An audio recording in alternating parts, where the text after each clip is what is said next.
નમસ્કાર દર્શક મિત્રો, જનાર્પણ ન્યૂઝમાં આપનું સ્વાગત છે। વાઘોડિયા તાલુકામાં આવેલા માળોદર ગામમાં મહાદેવ ટાઉનશીપમાં 2 દિવસ અગાઉ ગુમ થયેલા 2 બાળકોના પિતાનો મૃતદેહ અંડરગ્રાઉન્ડ પાણીની ટાંકીમાંથી મળતા ચકચાર। વાઘોડિયા તાલુકાના જીઆઈડીસીમાં આવેલ શંકર પેકેજિંગ નામની કંપનીમાં ફરજ બજાવતા ને માળોદર ગામે મહાદેવ ટાઉનશીપમાં સોસાયટીમાં ઘર નંબર 89માં રહેતા સુરેશભાઈ ચિમનભાઈ રોહિત 10 તારીખે રવિવારે સાંજે કોઈને ઘરે કહ્યા વગર ક્યાંક જતા રહ્યા છે તેવી વાત વાયુવેગે પ્રસરી હતી। જ્યારે પરિવારના સભ્યો દ્વારા ઘર પાછળ આવેલ પાણીની ટાંકીમાંથી દુર્ગંધ મારતી જણાતા ત્યાં ટાંકીનું ઢાંકણું ખોલી જોતા તેમાં ડિકમ્પોઝ હાલતમાં સુરેશભાઈનો મૃતદેહ તરતો મળ્યો હતો।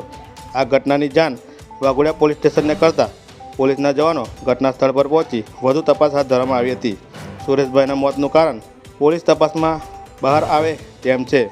Bureau report, જનાર્પણ news, Pankaj Vasava, Waghodia.